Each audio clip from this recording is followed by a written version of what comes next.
Good morning, eighth graders. Happy Tuesday, last day of the week for you.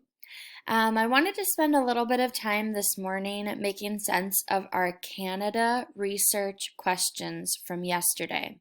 So I'll start out by going to our Google Classroom under classwork. When you look at our geography playlist for this week, November 23rd through the 24th, you're going to see that there was really one thing that you were spending time on yesterday, Monday the 23rd. It says that you have work time on Canada's research questions. Those questions were posted on Google Classroom. There were 7 of them. So if I click into those items, or to really see what the questions are, each of you has a copy of these 7 Canada research questions, okay? So Google Classroom has made a copy for you, okay? So today for our class period, I'm going to be making sense of all of those research questions, okay? So if you feel like it would be a good idea for you to have your assignment open on one side of your screen and then this video open on the other side of your screen, spend some time, pause the video, get yourself set up so that you feel confident that if there's information shared in the video, that you can type those into your questions, to your assignment, okay? You guys know that I have about 15 minutes of recording. So if you ever feel like, oh my gosh, Scoozy is going so fast, pause the video, okay? Take time to pause and write down the answers or the research onto your assignment. The reason why I try to go through the information like the video quickly is so that we don't get cut off and I have to make like 3 or 4 videos. Okay, so this is our title page, Canada Research Questions. Chose red because that is a color of their country. If you look at their flag, you see red and white. So this slide is just showing you all of those 7 questions. So you don't have to write any of these down, right? Because you already have them written down on your learning evidence doc. But the first one, it says we're going to find a map that shows the political borders of Canada. The second question, we're going to decipher or kind of figure out what's the biggest element that differentiates a province and a territory in Canada. Third, we're going to name the provinces. We're going to look at which of the chunks of land in Canada are considered provinces. And then number 4 is which of those are territories. Number 5 is what is a constitutional monarchy and why does Canada practice a constitutional monarchy type of government? Number 6, how would you best describe the Queen's role in their government? What is her significance to Canada? And then number 7 is to get you thinking for next week. After our break, can you find one challenge or multiple challenges that Canada is experiencing or facing right now? So it could be related to more physical geography or could be related to more human geography. I know the examples that I have in this video are more related to human geography. All right, moving on. This is our first question. First question, it wanted you to insert a map of Canada that shows the political borders. Okay, so to the right of your screen, you're going to see a political map of Canada. Reasons why this map is considered a political map: it shows us the actual borders of the entire country, but it also shows us the individual borders of the provinces and territories. Another reason why it's considered a political map is because you can see where the cities are located. So in every single province and territory, there are major cities that they include. Okay, so even down here, if you can see where my cursor is, it shows you Canada, political, and it shows you like down here, a big text means it's a province or territory. A smaller text that's underlined with a star is a national capital. A smaller text with a little like diamond shape is a provincial or territorial capital. And then a smaller text, even with a black dot, is other location, meaning like a city. Okay, so looking for that key will help you see whether or not like it's a political or a physical map. Okay, number 2, again, feel free to pause the video whenever you need to. Number 2, it says, what's the difference between a province and a territory in Canada? I used like our old school textbook. It's not like the information isn't old, but we don't use a textbook. But we have a textbook as like from a few years ago that I said, I really like the way that they describe this. A province is a Canadian political unit similar to a US state.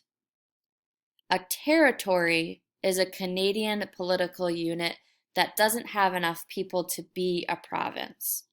So if you look at this pie chart, pie graph, pie chart, you look Ontario all the way down to this purple Prince Edward Island, all of those have a higher population. Those would be considered provinces.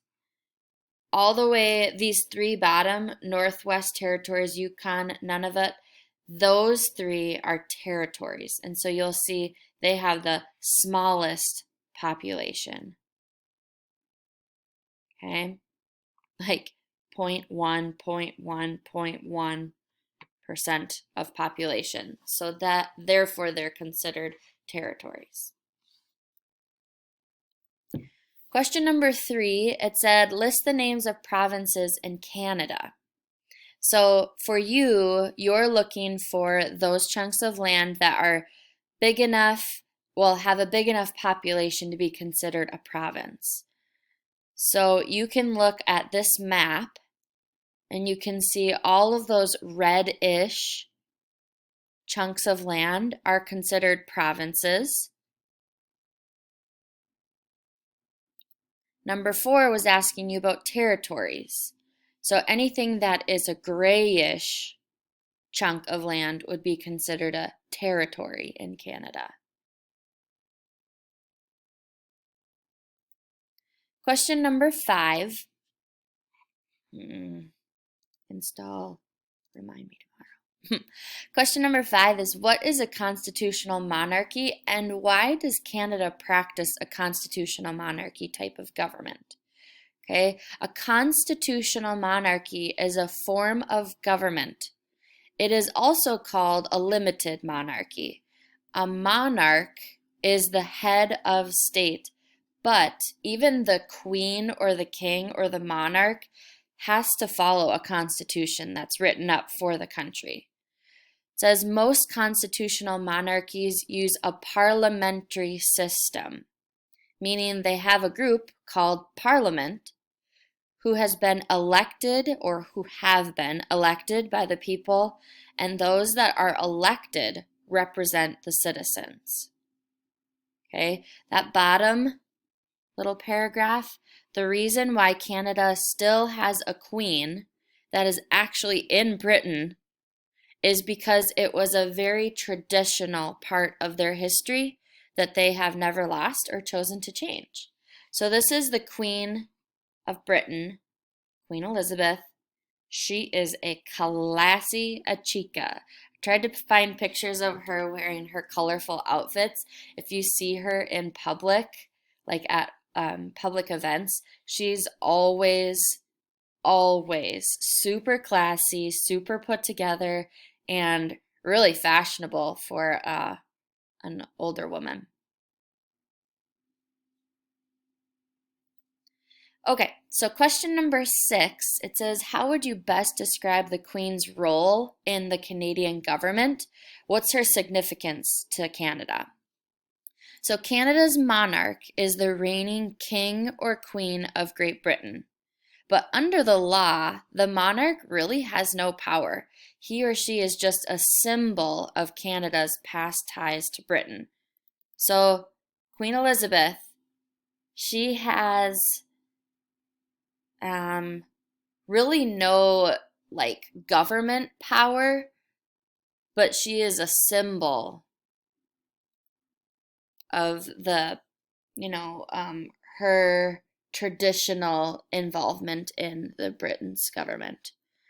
Okay, this is what I think is really interesting. The Prime Minister of Canada. So if you were to look at the whole structure of Canada's government, you would see like the monarch, the parliament, and then you'd go on to like further like what's their Congress. I'm putting air quotes around that. So what does their Congress look like? The Prime Minister of Canada is the primary minister of the Crown, the chairman of the cabinet, and Canada's head of government. So the person who really has power is their prime minister. And so this photo here is showing you a picture of Justin Trudeau. He's their current prime minister. Okay, so question number 7 to finish off our questions from yesterday. It says, can you find one or multiple challenges Canada is experiencing right now? I went to 2 different websites, you guys, and I found housing, First Nation rights, wealth inequality, fear of immigration, the rise of racism. I found those 5 from one website. Then I found Canadian healthcare all the way down to welfare and pensions in Canada on a second website. Okay, so notice let me look at the list. It seems like all of them are related to human geography.